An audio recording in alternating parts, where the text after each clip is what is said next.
자, 오늘 여호와적인 세 번째 시간으로서 이제 왕국에 대한 부분, 그들의 종말론 부분들을 볼 텐데, 사실을 우리가 시한부 종말론이라는 말을 많이 하는데요, 사실 여호와적인들이 시한부 종말론자인 거예요. 시한부 종말론자들의 특징이 뭐죠? 날짜를 정했다가 계속 점점 미루잖아요. 그런 특징들이 있어요. 자, 왕국회가 나는데 왕국에 무지한 왕국회가 아니에요. 자, 왕국에 대해서 무지합니다. 우리가 이제 여호와적인들의 이 집회 장소를 왕국회관이라고 그러잖아요. 주변에도 종종 있어요, 왕국회관들. 예. 이들이 말하는 왕국은요, 자기들의 왕국 백성이라는 것을 강조하는 말이고요. 그들이 말하는 왕국은 당연히 메시아 왕국을 말하는 말이에요.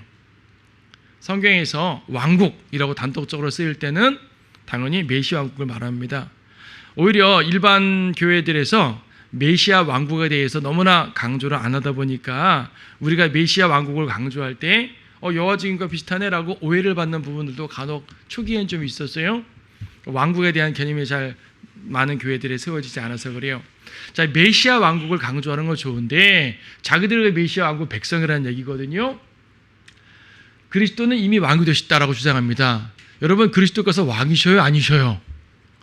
왕이십니까, 아니십니까? 자, 성경적 진리는 확실합니다. 예수님은 두 왕국 모두의 왕이세요. 여기서 두 왕국이란 말하는 것은 실제적 왕국과 영적 왕국 둘 다를 말할 때, 자, 우리는 일단 그 킹제임스 성경에서 Kingdom of God과 Kingdom of Heaven을 구분하고 있죠. 하나님의 나라와 천국 그럽니다. 하나님의 나라는 뭐냐면 현재 성도들이 들어가 있는 나라예요. 우리는 죽어서 저 위에 하늘나라 가겠지만 현재 살아있는 동안에 이미 영적으로 그분의 통치를 받고 있죠. 이걸 하나님의 나라라고 말합니다. 요한복음 3장 5절에서 물과 성령으로 태어나지 않으면, 즉 성령으로 거듭나지 아니하면은 하나님 나라에 볼 수도 들어갈 수도 없다고 말씀하십니다. 이런 경우는 예수님이 이미 왕이시죠. 영적인 경우에 왕이셔요. 영적인 왕국에. 하지만은 Kingdom of Heaven, 한글 킹제임스에서 천국이라고 번역을 하고 있는데요. 천국은 재림하셔서 실제적으로 다스리실 나라입니다. 이게 바로 메시아 왕국이에요. 메시아 왕국. 이렇게 이 천국의 개념으로 말할 때는, Kingdom of Heaven의 개념으로 말할 때는 예수님은 아직 왕이 아니셔요. 왕으로 오지 않으셨어요. 왕이 아닌 게 아니라 왕으로 오지 않으셨어요. 그런데 Kingdom of God의 개념으로 말할 때는 이미 왕이셔요. 여러분, 거기 보면 마태복음 4장 17절 말씀에서는 회개하라, 뭐가 가까이 왔다 그랬어요? 회개하라, 천국이 가까이 왔느니라. 마태복음 4장 17절에서 회개하라, 천국이 가까이 왔느니라 라고 말씀하셨습니다. 근데 마가복음 1장 15절에서는 그때가 찼고 하나님의 나라가 가까이 왔도다, 너희는 회개하고 복음을 믿으라, 같은 말인 것 같은데 마태복음에서는 천국이 가까이 왔다, 마가복음에서는 하나님의 나라가 가까이 왔다라고 말합니다. 무슨 말입니까? 같은 상황에서 용어를 달리 했으니까 천국과 하나님 나라는 같은 거구나, 같은 걸 달리 표현했구나 라고 말하는 것이 일반 교회들의 생각인 것이고요. 성경은 분명히 다르게 표시하거든요. 뭐냐면 이거예요. 예수님께서는요, 한 손에는 천국을, 한 손에는 하나님 나라를 갖고 오신 거예요. 이제 쉽게 표현하면 그런 거예요. 예수님께서는요, 실제적인 왕국의 왕이시고 영적 왕국의 왕이셔요. 두 왕국의, 보통 듀얼 킹이라고 표현하거든요. 예수님은 두 왕국의 왕이신 거예요. 물론 이제 하늘나라는 별도로 말하는 거고. 그래서 이제 두 왕국의 왕이신데, 영적 왕이라는 얘기는 이미 우리의 왕이시라는 얘기고, 메시아 왕국은 아직 왕으로 오지 않으신 거고, 그렇죠? 현재 이루어진 하나님 나라와 나중에 이루어질 천국, 이 둘을 구분해서 보셔야 돼요. 근데요, 일반 개신교에서는 영적 나라만 강조해요. 실질적으로요, 무천년주의 장로교에서는 천년왕국을 인정하지 않죠, 아예. 그렇죠? 천년왕국은 그냥 상징적인 천년일 뿐, 오늘날 우리가 말하자면 하나님의 교회가 있는 이곳 자체가 천년왕국이다. 천년이란 말은 상징적인 표현일 뿐 이미 메시아 왕국이다. 다만 그 영적으로 될 뿐이다. 실제도 왕국을 부정하죠.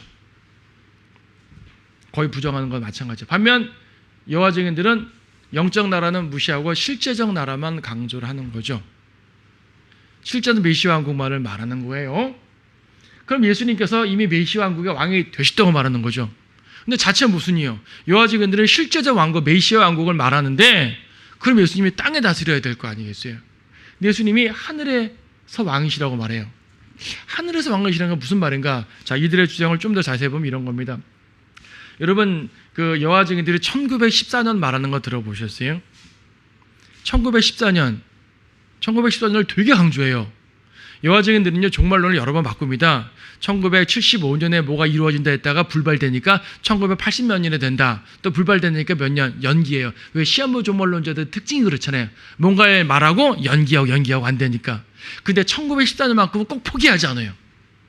이건 절대 주장이에요. 아니 1914년 이미 지나갔고 100년보다 더 전에 지나갔는데 이게 뭐죠? 이들은 1914년에 예수님께서 재림하셨다고 말해요. 근데 영적으로 재림하셨다고 그러죠. 하늘에서 왕이 되셨다고 말해요. 앞에서 봤죠. 예수님은 이미 왕이시라고요. 영적으로는. 예수님은 이미 왕이셔요. 근데 그들은 그것이 아니라 예수님이 1914년에 하늘에서 왕이 되셨다라고 말해요. 이 근거는 뭐냐면 여러분 다니엘 4장 16절 말씀 보면은 다니엘 4장이 무슨 상황이냐면 느부갓네살이 교만해 있을 때 하나님께서 어떤 환상을 주셨죠. 꿈을 주셔가지고 큰 나무를 천사들이 베어버립니다. 잘라버립니다. 잘라버리는데 7대 동안 짐승의 마음을 품게 한다고 말해요. 7대가 지나면 다시 회복된다고 말하는데 그 말 그대로 느부갓네살 왕이 7년 동안 짐승의 마음을 얻어가지고 그러니까 머리도 풀어헤치고 이제 손발톱도 기르고 짐승처럼 울부짖고 이렇게 미친 사람이 되어가지고 7년 동안 그렇게 되었다고 그래요. 그리고 7년 후에 다시 회복되었다고 합니다. 이거는 느부갓네살 통치 말년 부분에 있었던 일인데 이 사실에서 이 16절에 뭐라고 말씀하시냐면 또 그의 마음을 인간의 마음으로부터 변하게 하여 짐승의 마음을 그에게 주어서 7대로 그에게 지나게 하라.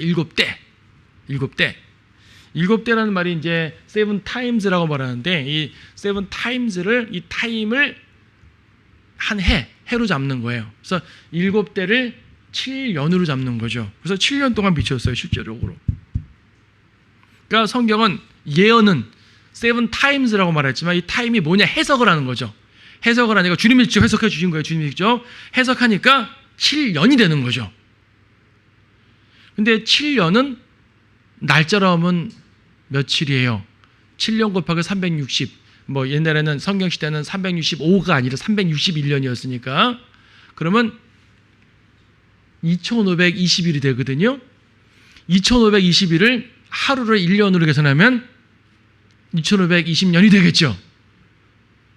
그러면은 느부갓네살이 예루살렘을 침공하기 시작한 게 BC 607년이라 그래요. 그러니까 606년, 605년 여러 가지로 잡는데 그거는 이제 약간 계산 차고 갈 수가 있고 이들이 말한 주장에 따르면 BC 607년으로 잡아가지고 2520년이 지나면은 1914년이 나오는 거예요. 7년 동안 짐승의 마음을 품고 7년 후에 돌아온다 했기 때문에 7년 동안 예루살렘이 짐승들에게 짓밟히고 7년 후 7대 후는 7년이니까 7년은 또 2520일이니까 2520년이 돼가지고 1914년이라고 말하는 거죠. 여러분 1914년은 어떤 사건이 있었던 해인 줄 아세요? 1차 세계대전이 있었던 해예요. 아니 1914년에 예수님이 왕이 되셨으면 세상이 평화롭게 시작해야지 왜 더 혼돈이 되죠? 라고 말하면 그들은 뭐라고 말하냐면 예수님께서 하늘에서 왕이 되신 거다. 이때 하늘에서 왕이 됐으니까 하늘에 있는 마귀가 땅으로 쫓겨났다. 그래서 땅은 전쟁과 기근과 혼동이 일어났다. 1914년이 우리가 볼 때는 여러 전쟁 중에 하나일 수 있지만 유럽인들이 볼 때 1차 세계대전은요 정말로 충격과 자체였어요. 그 전에도 수많은 전쟁이 있었잖아요. 유럽 사회에서는. 그 수많은 전쟁으로 이루 말할 수 없을 진짜 전쟁이었거든요. 그 전쟁 후에 역병과 기근이 자연스럽게 따라왔고 마치 계시록 6장 가서 흰말 탄자 다음에 검은 말, 창백한 말 쭉 나오는 것처럼 이게 1914년에 예수님이 하늘에서 왕이 되셨기 때문에 사탄을 쫓아냈고 사탄이 땅에 내려와가지고 이렇게 된 거다라고 말을 해요. 그럼 진짜 메시아 왕국이 임하는 건 언제냐? 이때부터 한 세대 만에 이루어진다고 말해요. 한 세대를 결정하는 게 문제될 거 아니겠어, 또 이제. 한 세대를 30년 잡을 거냐, 70년 잡을 거냐, 길게 잡아가지고 100년 잡을 거냐. 100년도 지났잖아요, 지금은. 100년도 지나, 2014년에 100년이었으니까. 그러니까 그들은 더 이상 한 세대란 말을 기간으로 정하지 않고요. 다르게 해석을 하게 되는 거죠. 그래서 이제 이들이 1914년을 말하는 것은 그리스도의 통치가 시작됐다라고 말하는 겁니다. 그리스도의 통치가 시작됐고 땅에서는 혼란이 계속 이루어지는 것이고 이러는 가운데 여호와의 증인들을 점점 늘려감으로써 그분의 백성들을 그분의 이 천국 통치자들을 14만 4천을 채워나간다는 얘기예요. 그것이 여호와 증인들이 말하는 주장입니다. 그런데 여러분 일단 이 해석 체계에 상당히 문제가 있습니다. 왜 문제가 있을까요? 지금 이중 해석을 해버렸어요. 타임, 한때, 7대, 타임을 해로 해석했어요. 성경 해석했죠. 7대를 7년으로 해석했죠. 이거 성경적 해석이에요. 한 번 해석이 들어갔죠. 한 번 해석이 들어가면 그 다음부터는 해석을 하면 안 돼요. 그 자체는 문자적 적용이 돼야 되는 거예요. 7년으로 끝나야 돼요. 7년으로 끝나는 거예요. 근데 이 해석된 체계의 7년에다가 이걸 또 날수를 곱해가지고 하루를 1년으로 계산해버리는 것은 이중 해석이 되어버리는 거예요. 이 자체가 문제입니다. 이 이중 해석은 우리 다음 시간에 저 안식교를 볼 텐데 안식교도 비슷한 오류를 범하고 있어요. 한번 설명드렸죠. 이 여호와적인 창시자 이 찰스 타이저 러셀이 안식교 그 배경에 있다 나왔다고요. 그래서 안식교의 종말론에 영향을 받았어요. 그것도 똑같지도 않아요. 똑같지는 않은데 체계를 이렇게 이중 해석을 하는 건 똑같습니다. 문제가 분명히 있습니다. 때를 한 해를 하루를 연으로 해석하는 거는 한 번만 적용돼야 돼요. 이걸 두 번 적용하게 되면 2520년에다가 이걸 또 일로 계산하면 어떻게 될까요? 여기다 360 계산 곱하면 어떻게 됩니까? 그럼 또 수없이 많아지겠죠. 도대체 언제까지 이걸 하루를 1년 체계를 day, year 시스템을 언제까지 적용하겠어요? day, year 시스템은 딱 한 번 적용해야 되는 거예요. 성경 모든 거 마찬가지예요. 계시록에 보더라도 한때와 두때와 반때 그랬죠. 한때와 두때와 반때는 몇 년입니까? 한 해, 두 해, 반해. 한 해, 두 해, 3해, 두 해, 반해. 그러니까 3년 반을 말하잖아요. 그렇죠? 3년 반이라는 체계가 딱 설정된 다음부터는 문자적 적용이 돼야 되는 거예요. 이 3년 반에다가 또 360을 곱해서 day, year 시스템을 적용하면 되겠어요? 안 되겠어요? 안 되잖아요. 계시록 3년 반은 문자적인 기간이라고요. 그렇죠? 한 번 해석했으면 그것으로 끝나야지 두 번 해석하는 이중 해석을 하게 되면 곤란합니다. 이거 자체가 잘못된 해석이죠. 이 자체가 잘못된 해석이라는 걸 말하는 사람들이 없어요. 근데 여러분 인터넷에서 관련된 자료 찾아보세요. 1914년 여호와 증인 쳐가지고 이들이 뭐라는 거 비판하는 자료 되게 많아요. 비판하는 자료 많은데 찾아보시게 되면 대부분 어떤 비판만 하냐면 이들은 시한부 종말론자다 이 비판으로 끝나요. 그리고 느부갓네살의 침공은 BC 607년이 아니다. 607년 자체가 잘못 계산된 거다. 이것만 말하고 있어요. 607년이 잘못 계산되고 제대로 계산된 건 중요한 게 아니에요. 고고학자들에 따라서 연대는 약간씩 바뀌어진다고요. 그게 중요한 게 아니라고요. 이중 해석 체계를 적용된 것 자체가 오류예요. 여기에 대해 지적하는 사람들이 없어요. 이걸 우리는 확실하게 알아야 되고 혹시 대화할 일이 생기면 이걸 말해줘야 되는 거예요. 왜 이중 해석을 하냐? 한 번 해석해야지. 다니엘 4장은 느부갓네살 개인에게 적용된 내용입니다. 느부갓네살이 교만해 있을 때 하나님을 치심으로써 개인에게 7년 동안 그런 이제 이 짐승의 마음을 가진 일이 벌어졌고 하나님께서 그 일을 통해서 하늘의 하나님이 진짜 하나님이다, 진짜 왕이다 이걸 말씀해 주고 있거든요. 이걸 예표적으로 적용한다 하게 되면 7년 대환란에 적용되면 돼요. 짐승의 마음을 품었다, 짐승이 다스린다. 대원할 때 짐승 다스리잖아요. 그렇죠? 그래서 7년이란 거 7년으로 딱 해석이 되어 놓게 되면 요 자체를 문자적으로 봐야 되는 거죠. 예표로 말해도 요 7년이 어떻게 적용되는지 대원론으로 봐야 되는 거지. 이렇게 길게 2520년 성경에 그런 건 없습니다. 그런 거 없어요. 다니엘 보면 2330년도 나오거든요. 2300년도 나오거든요. 2301 요걸 또 적용하는 체계도 있어요. 그러니까 그런 것들을 우리가 이제 문자적 해석과 비유적 해석에 대한 이 원리를 정확하게 알아야 되는 겁니다. 예수님은 이미 아버지 우편에 앉아 계셔요. 언제부터? 1914년이 아니라 승천하시면서 이미 아버지 보좌 우편에 앉아 계시죠. 1914년에 아버지 보좌 우편에 앉아 계시는 것이 아니라고요. 이미 사도 바울 때부터. 그렇죠? 네. 말도 안 되는 주장을 하고 있습니다. 자, 14만 4천은 또 뭐냐? 여호와 증인들이 말한 14만 4천 하늘에 오를 자들이라는 겁니다. 그리고 그리스도의 신부요, 천년왕국 통치자라고 주장을 합니다. 신실한 여호와 증인 신자예요. 그들이 말할 때 아까 말한 것처럼 1914년에 예수님은 영적으로 재림하셨는데 실제로 이 땅에 메시아 왕국이 일어나려면 한 세대 안에 아마겟돈 전쟁이 일어나야 된다고 말하죠. 근데 한 세대 안에 일어나지 않았고요. 100년이 넘었는데도 120년이 돼가는데 110년이 넘어가는데도 몇 년 됐어요? 거의 110년 돼가는 거죠 지금. 그렇죠?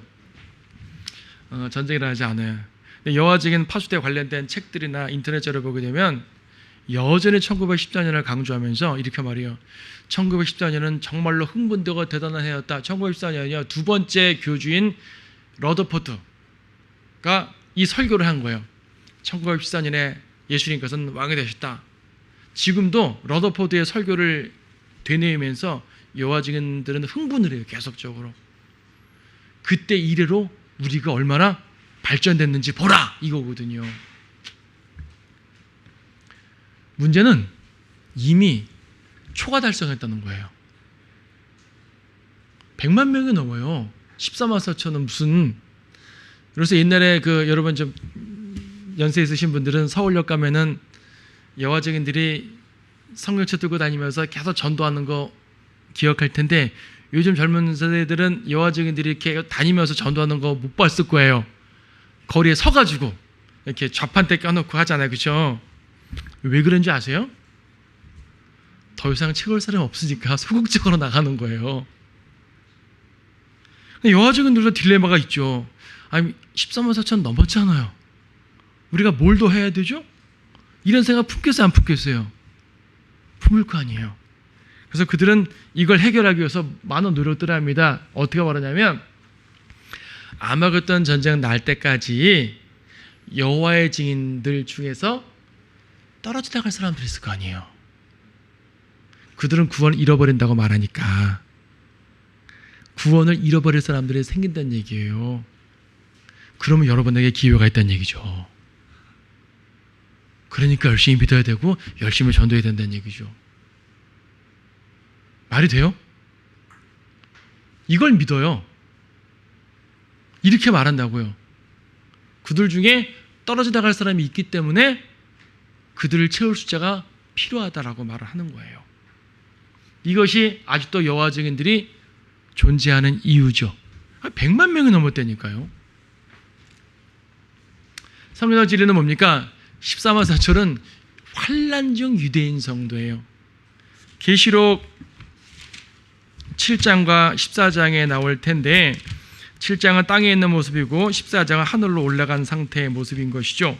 7장에 나와 있는 14만 4천은 말 그대로 유대인인 걸 알 수 있는 게 그렇죠. 4절부터 쭉 보게 되면 뭐예요? 5절 유다 지파, 루벤 지파, 갓 지파, 아셀, 납달리, 므낫세 지파들 하나하나가 그대로 나오잖아요. 일반 무천년주의자들은 이걸 영적 이스라엘이다. 그럼 14만 4천도 영적인 숫자지 직접 숫자가 아니다. 우리 그리스도인들이고 영적인 14만 4천이다. 그러면 그냥 영적 이스라엘 이렇게 말하면 그럴 수 있어요. 근데 영적 이스라엘까지는 되겠는데 영적 루벤은 누구고요? 영적 유다는 누구고요? 영적 갓은 누구냐고요? 영적 납달리는 누구고? 영적 시므온은 누구냐고요? 없잖아요. 이래가 신천지가 나오는 거죠. 신천지는 이스라엘 12지파가 아니라 12사도의 이름을 껴가지고 지파 나오죠. 우리 교회도 한 일주일에 한 달에 2번 정도는 신천지에서 유인물이 계속 날라와요. 우편함으로. 교회마다 다 오거든요. 우리 교회 오는데 여기 오는 거는 어느 지파인지 아세요? 요한 지파 소속인가 봐. 이 동네가. 그러니까 이 송파, 강남, 분당, 성남 이쪽이 요한 지파 소속인가 봐요. 가지고 요한 지파께 계속 날라오는데 처음 몇 번은 봤지만 이제 보지도 않아요. 맨날 똑같은 얘기거든요. 요한 지파. 예. 그러니까 이렇게 자기들을 억지로 꾸겨 넣는 거 이단들이 자꾸 생길 수밖에 없는 거죠. 문자적으로 보면 아무 문제가 없잖아요. 유대인들이 12지파예요.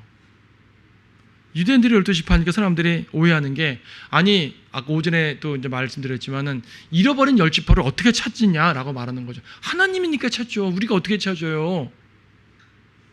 하나님께서 그들을 회복시킨다고 말씀하시는 거예요. 근데 이들은 유대인 12지파죠. 그것도 대환란 때. 그 대환란 때는 이방인들이 없습니까? 대환란 때 이방인도 있죠. 계시록 7장 9절 보게 되면 이 일 후에 내가 보니 보라 모든 민족들과 족속들과 백성들과 언어들에서 온 아무도 셀 수 없는 큰 무리가 흰옷을 입고 그들의 손에는 종려나무 가지를 들고 보좌 앞 어린 양 앞에 서서 찬양을 합니다. 이들은 모든 민족들과 족속들과 백성들과 언어들에서 온 무리니까 유대인이 아니에요. 이방인이에요. 근데 셀 수 없는 큰 무리랬어요. 14만 4천이 아니에요. 14만 4천과 별도, 이 일 후에 별도죠. 그러니까 환란 때 유대인들은 14만 4천이 대표적으로 등장하는 거지만 이방인들은 셀 수 없는 또 다른 무리가 등장하는 거예요. 환란 성도에 대한 두 모습이에요. 유대인 환란 성도가 있고 이방인 환란 성도가 있어요. 교회는 그 전에 휴가당이 별도죠. 이건 교회는 여기 포함되지도 않아요. 교회는 이미 올라가 있어요. 별도의 별도. 자, 그러니까 환란 중 유대인도 구원받고 환란 중 이방인도 구원받는 사람이 있고 교회는 당연히 그 전에 구원받고요. 뭐 구약 성도도 있겠지만 이 세 그룹에 유대인 이방인 교회네요. 딱 맞네요. 이 세 그룹에 여호와 증인들은 껴요, 못 껴요? 여호와 증인들은 이 세 그룹에 참여를 못 해요. 근데 무슨 자기들이 14만 4천이라고 말해요. 일단 14만 4천에 대한 정의 자체가 잘못됐죠. 그들의 종말론 자체 1914년 종말론 자체가 잘못된 해석 체계로 말미암아 잘못됐죠. 그런 잘못된 체계 속에서 자기들은 현재 왕국에 살고 있다고 말하죠. 그래서 교회란 말도 안 쓰고 왕국이란 말 쓰고 있죠. 왕국회관. 왕국에 대해서 무지한 왕국회관인 거예요. 자, 성경은요 우리를 하늘에 속한 자라고 말하고 있습니다. 빌립보서 3장 20절에 하늘의 시민권 갖고 있죠. 시민권이란 말은 우리의 소속이 하늘이란 말입니다. 우리의 소속이 하늘이니까 우리의 교제권도 컨버세이션 교제권까지도 하늘에 속한 삶을 살란 말이에요. 소속이 하늘이니까 우리 시민권이 하늘에 있는 거거든요. 예수님께서 요한복음 14장에서 뭐라고 말씀하셨습니까? 우리에게 하늘 처소, 하늘의 대저택을 만드신다 그랬죠. 하늘이에요. 베드로전서 1장 4절도 우리에게 하늘의 유업을 약속해 주셨어요. 자, 그리스도인들에게 주시는 기본 약속은 하늘이에요. 땅이 아니에요. 유대인들에게 주신 기본 약속은 땅이에요. 유대인들도 하늘에 못 간다는 말이 아니라 유대인들의 기본 약속은 땅이에요. 우리가 땅에서 통치 안 한다는 얘기가 아니라 우리에게 주어진 기본 약속은 하늘이에요. 그래서 우리의 소망도 하늘이죠. 사도 바울은 죽을 때가 되니까 주께서 나를 그분의 하늘나라, 헤븐리 킹덤, 하늘나라에 이를 때까지 나를 보호해 줄 것을 믿고 인도해 줄 것을 믿는다고 강력하게 소망했죠. 골로새서 2장 3장 2절도 하늘의 위의 것에 마음을 들어 소망을 들어 마음을 두라고 말씀했습니다. 예수님도 마태복음 6장에서 땅에 있는 재물이 아니라 위에 있는 우리의 재물을 위에다 쌓아두라고 하늘에 쌓아두라고 말씀하셨죠. 성도들에게 주시는 기본 소망과 약속은 전부 다 하늘이에요. 하늘. 그럼 우리는 현재 땅에 살고 있잖아요. 땅에 살면서 하늘을 소망하라는 얘기죠. 현실은 내 발은 땅에 붙었지만은 나의 마음은 하늘을, 눈은 하늘을 봐야 된다는 말입니다. 그러면 땅에 사는 동안은 뭐예요? 땅을 다 누려요? 누리면 좋겠죠. 하지만 우리가 땅을 누리는 것은 미래에 약속되어 있는 것이고 우리는 땅을 살 때는 타국인이었을 내자. 내 집 아니다 그 말입니다. 우리 찬송가 죄 많은 이 세상은 내 집 아니네. 아주 완전히 성경적 찬송인 거예요. 이 땅은 내 집 아니고 나그네로 지나가는 거예요. 나그네로 가면서 나그네가 여관방에 잘 수도 있고 뭐 때로는 좋은 호텔방을 잘 수도 있고 그렇죠? 때로는 낡은 여관을 잘 수도 있어요. 하여튼 낡은 여관을 잔다고 내가 수리해요? 왜? 난 주인 아니잖아요. 내가 이 땅의 주인이면 이 땅을 수리할 거라고, 이 땅을 개혁할 거라고, 이 땅을 살기 좋게 만드는 데 힘쓸 거라고요. 우리는 이 땅 소속이 아니기 때문에 나그네기 때문에요. 이 세상의 죄로 멸망하는 것 자체를 회복시키려고 노력하지 않아요. 우리는 나그네거든요. 하늘이 우리의 집이거든요. 그래서 천년왕국의 통치를 물론 약속하셨어요. 우리는 왕국 때 주님과 함께 통치할 거예요. 우리는 땅으로 내려서 땅을 통치할 거라고요. 열문화 비유도 보는 것처럼 우리는 통치해요. 하지만 땅에 대한 통치도 약속이 없는 바는 아니지만요. 우리에게 주어진 대부분의 약속은 땅이 아니라 하늘이라고요. 우리의 궁극적 갈 곳도 어디예요? 새 예루살렘이잖아요. 그러니까 하나님의 두 백성을 말하죠. 유대인들은 땅에 속한 하나님의 백성, 교회는 하늘에 속한 하나님의 백성. 땅에 대한 약속도 받긴 했지만 우리의 기본 약속은 하늘입니다. 그러므로 성도들에게 무엇인가를 소망 주고 무엇인가를 기대하게 한다면 하늘을 소망케 하는 것이 신약적인 설교지, 땅의 왕국을 소망케 하는 것은 신약적 설교가 아니에요.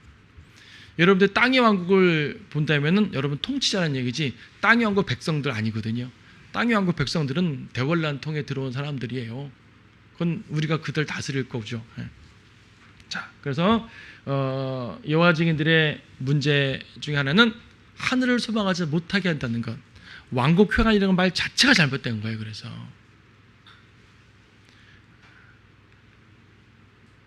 여호와 증인은 하늘을 소망하지 못하게 만드는 이단이다.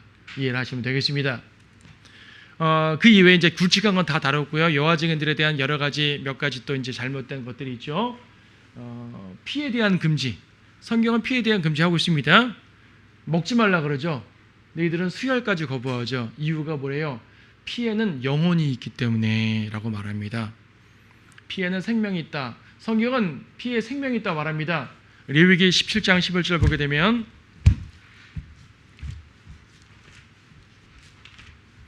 레위기 17장 11절에서 이는 육체의 생명이 피에 있습니다.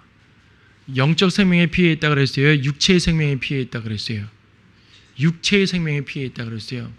그러니까 이 피를 먹는 것은 생명 자체를 취하는 것이니까 그러지 말라라는 말이죠. 그래서 이 피를 먹지 말라고 말했지 우리가 수혈까지도 의학적인 목적으로 쓰지 말란 말은 아니니까 여호와 증인들의 이것 때문에 문제가 많죠. 성경은 먹는 것은 금지합니다. 창세기 9장에서 율법 전에 금하셨고 레위기 17장에서 율법 하에서 금하셨고 사도행전 15장 율법 이후 교회 시대에도 금하셨어요. 교회 시대에도 피 마시면 안 됩니다. 기본적으로 생피를 말하는 겁니다. 생피를 이렇게 뭐 여러 가지 건강상의 이유라든지 뭐 노루피 마시는 거 안 됩니다. 그리고 저기 그 몽골 초원 이런 사람들은 피를 사슴 죽여서 직접 피를 퍼 마셔요. 이방인들인 거예요. 이방인들 구원받으면 그러면 안 되는 거죠. 그리스 로마 시대에도 피를 마셨어요. 많은 사람들이. 그래서 사도행전 15장에서 이방인들에게 기본 규례를 줄 때 예루살렘 교회에서 기본 규례 줄 때 이방인들처럼 그렇게 하지 말라고 말한 것은 이방인들의 그러한 풍습이 있었기 때문이에요. 이방 풍습을 아무리 존중해도 도저히 허락할 수 없는 것들이 있을 거 아니에요. 선이라는 게 선이라는 게. 그래서 피를 먹는 건 금지되는 것입니다. 자, 또 십자가를 거부합니다. 그들은 이제 십자가를 예수님은 나무에 달리셨다. 사도행전 5장이나 갈라디아 3장에서 나무에 달리신 분, 나무에 달린 자는 저주받았다. 나무에 달렸다는 말을 하죠. 성경에서. 이 나무라는 말 때문에 그들은 십자가가 아니라 나무다라고 말해요. 그러니까 이제 로마 카톨릭의 십자가 숭배를 비판하려고 하는 말인 것까지는 알겠는데 그래도 십자가 자체를 부정할 필요는 없죠.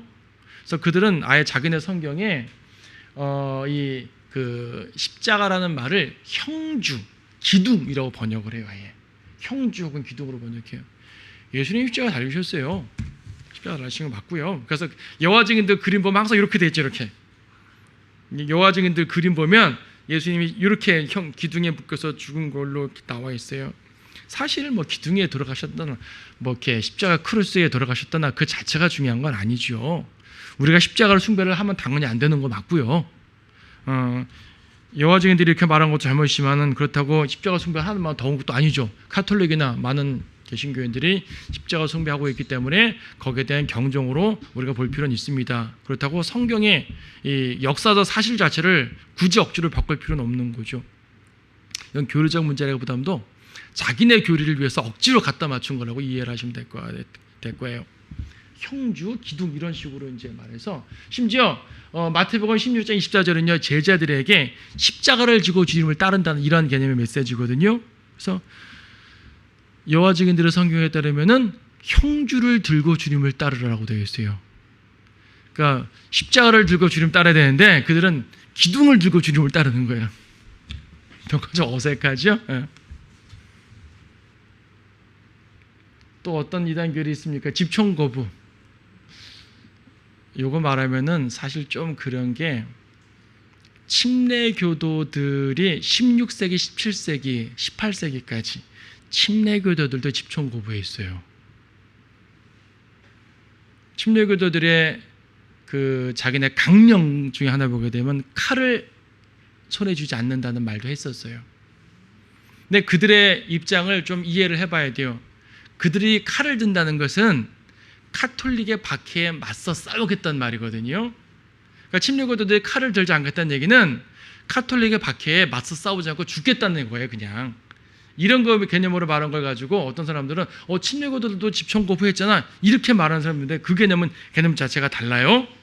침례교도들은 우리를 박해하는 카톨릭 혹은 개신교인들을 향해서 맞서 싸우지 않겠다. 개신교는 카톨릭과 맞서 싸웠잖아요. 전쟁했잖아요. 종교전쟁. 침례교는 종교전쟁 안 하고 그냥 죽었어요. 이게 침례교도들이 칼을 손에 쥐지 않겠다고 말한 이유인 것이고 여호와 증인들이 말하는 건 그런 개념이 아니고요. 단지 십계명을 어기는 것이다. 십계명에 살인하지 말라고 했으니까. 메시아 왕국에서는 전쟁이 그친다는 걸 인용해야 마태복음 이사야 2장 4절에서 메시아 왕국에서는 전쟁이 그치죠. 자기네들이 지금 메시아 왕국 산다고 말하는 거잖아요. 그래서 그들은 그것 때문에 전쟁 이제 집총거부를 안 하는 것이지 단지 우리가 박해받을 때 대항하지 않겠다는 이런 개념은 아닌 겁니다. 성경에서 말하는 것은 살인 금지는 개인적 살인을 말하는 것이지 전쟁에 대해서는 약간 다른 기준을 적용해요. 사실상 전쟁 자체가 하나님의 심판이에요. 심판인 것이고 전쟁을 멈추는 것은 우리의 노력이 아니라 주님께서 재림하셔야 되는 겁니다. 그러니까 이들의 집총거부 교리는 단순하게 출애굽기 20장 문제가 아니라니까요. 메시아 왕국에 살기 때문에 안 된다는 거죠. 그리고 이들은 나중에 아마겟돈 전쟁을 겪죠. 아마겟돈 전쟁 때 진짜 전쟁을 할 텐데 그 전에 우리끼리 싸우면 안 된다가 이들의 목적, 이들의 집총거부 이후에. 그러니까 오늘날 군대에서 양심적 병역 거부 말하면서 여호와 증인들 빼주죠. 지금은 많이 좀 적용됐잖아요. 그렇죠? 한때는 이게 되게 위험했었죠. 여호와 증인들은 그래서 순교하는 마음으로 영창을 가잖아요. 차라리. 영창을 안 간 사람은 배교했다고 말하고 자기들끼리 이렇게 말하는데 양심적 병역 거부가 아니라 종교적 병역 거부입니다. 세상에서는 양심적 병역 거부라 말하지만 사실은 종교적 병역 거부인 것인 걸 알 수 있고 우리나라뿐 아니라요. 병역의 의무가 있는 세계 각각에 있는 나라들마다 이 문제가 이제 대두가 돼요. 근데 여호와 증인 교리는 대부분 어디에서 발달됐어요? 미국에서 발달됐죠. 미국은 징집제가 아니잖아요. 미국은 여호와 증인들이 집총거부 관련해 가지고 문제 없는 나라예요. 물론 이제 세계대전일 때 그때는 좀 예외였겠지만 그 이후에는. 그래서 이들은 여호와 증인 내에서도 이것이 문제가 됩니다. 왜 이 병역 거부 때문에 문제가 되는 나라들을 돕지 않느냐. 자기들도 이것 때문에 상당히 문제가 되고 있는데요. 우리나라는 좀 많이 자기들의 입장에서 해결된 것 같아요. 세상은 점점 이단들이, 불신자들이 살기 좋아하는 곳으로 가고 있고 그리스도인들이 살기 힘들어하는 방향으로 나아가고 있습니다. 우리가 집천거부라든지 무슨 뭐 이렇게 십자가 문제 가지고 싸울 건 없어요. 사실은 그건 여호와 증인을 다루는 핵심 부분이 아니죠. 핵심 부분 우리가 지난 2시간에 다뤘던 것처럼 지옥을 거부하는, 즉 구원받지 못하는 자들, 하늘을 거부하는 거, 잘못된 종말론이라든지 무엇보다 하나님을, 예수님을 하나님으로 믿지 않는 거. 보세요. 예수님을 하나님으로 믿지 않죠. 지옥을 부정하죠. 하늘을 소망하지 않게 하죠. 그러면 성경에서 이단의 요소를 다 갖췄네요. 절대 구원받지 못하는 종교가 여호와 증인이에요. 여호와 증인. 그래서 이런 부분들에 대해서 여러분 확실하게 교리를 확실하게 알고, 기본적으로는 다 알고 있었겠지만 확실하게 교리를 정립해서 학교 주변의 여호와 증인들과 대면하게 될 때 이런 부분들로 정확하게 찔러줄 수 있는 그러한 지식을 갖추었으면 좋겠습니다.